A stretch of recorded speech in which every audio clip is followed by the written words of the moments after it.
Hujan turun perlahan di kota Yogyakarta sore itu. Jalanan basah memantulkan cahaya lampu kendaraan yang mulai memenuhi sudut kota. Di sebuah kedai kopi kecil dekat stasiun tua, Alana duduk sendirian sambil menatap layar laptopnya yang penuh revisi naskah. Ia seorang penulis novel lepas yang hidup dari tenggat waktu dan secangkir kopi pahit. Sudah hampir 3 jam ia berada di sana, tetapi satu paragraf pun belum berhasil diselesaikan. Kepalanya terasa penuh, hatinya lebih kacau lagi. Baru 2 bulan lalu pertunangannya gagal karena kekasihnya memilih menikah dengan orang lain. Sejak saat itu, Alana seperti kehilangan arah. "Permisi, kursi ini kosong?" Suara laki-laki itu membuat Alana menoleh. Seorang pria tinggi dengan jaket hitam dan rambut sedikit dasar berdiri sambil membawa 2 gelas kopi. "Oh, iya, silahkan."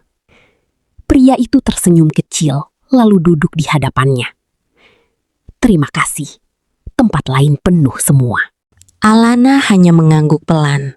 Ia kembali menatap laptopnya, tetapi diam-diam memperhatikan pria asing itu dari sudut mata.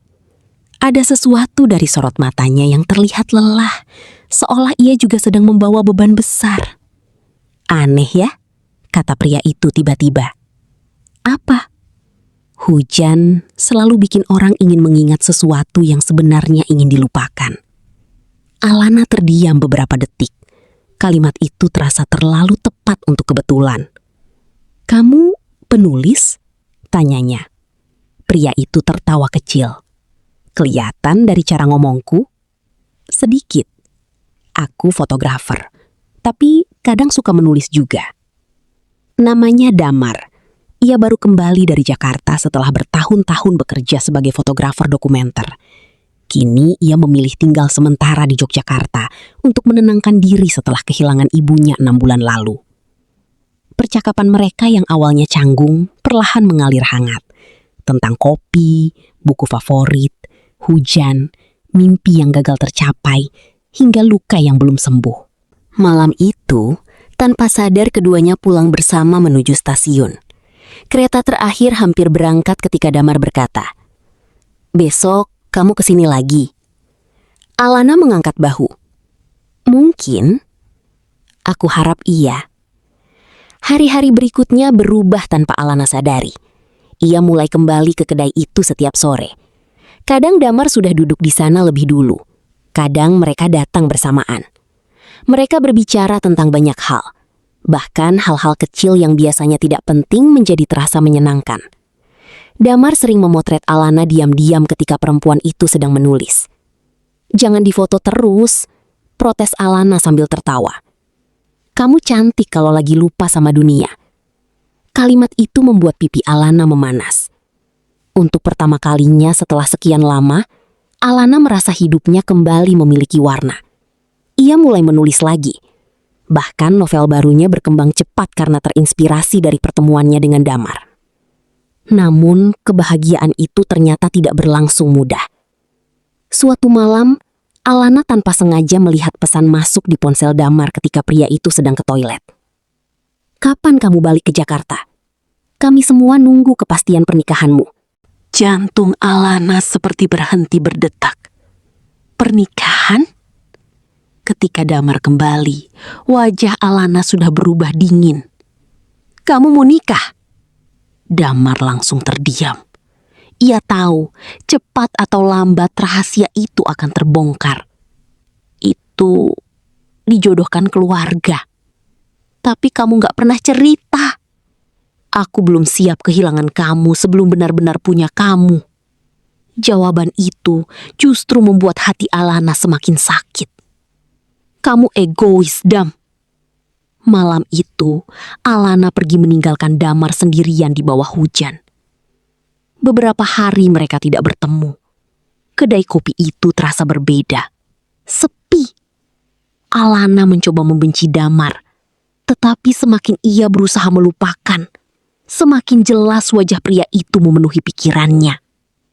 Sementara itu, Damar akhirnya memutuskan kembali ke Jakarta untuk menyelesaikan semuanya. Ia menolak perjodohan yang sudah diatur keluarganya sejak lama. Keputusan itu membuat pertengkaran besar terjadi di rumahnya. "Aku capek hidup mengikuti pilihan orang lain," bentak Damar pada ayahnya.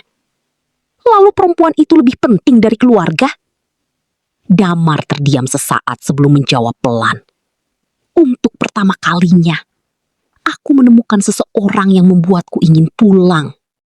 2 minggu kemudian, Alana sedang duduk sendiri di stasiun ketika suara langkah familiar menghampirinya. "Aku benci naik kereta sendirian." Alana menoleh cepat. Damar berdiri di sana dengan napas sedikit terengah dan mata penuh harapan. "Kamu balik."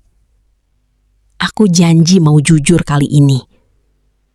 Damar duduk di sampingnya, lalu menyerahkan sebuah foto.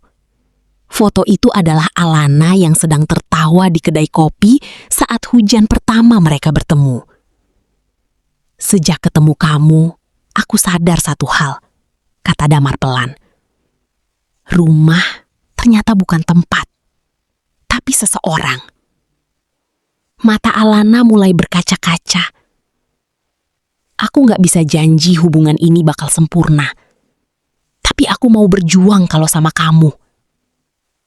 Suara pengumuman kereta menggema di seluruh stasiun. Tetapi bagi Alana, dunia seperti mendadak sunyi. Perempuan itu tersenyum kecil sebelum akhirnya memeluk Damar erat. Dan di tengah suara hujan yang kembali turun malam itu, dua hati yang sempat terluka akhirnya menemukan tempat untuk pulang.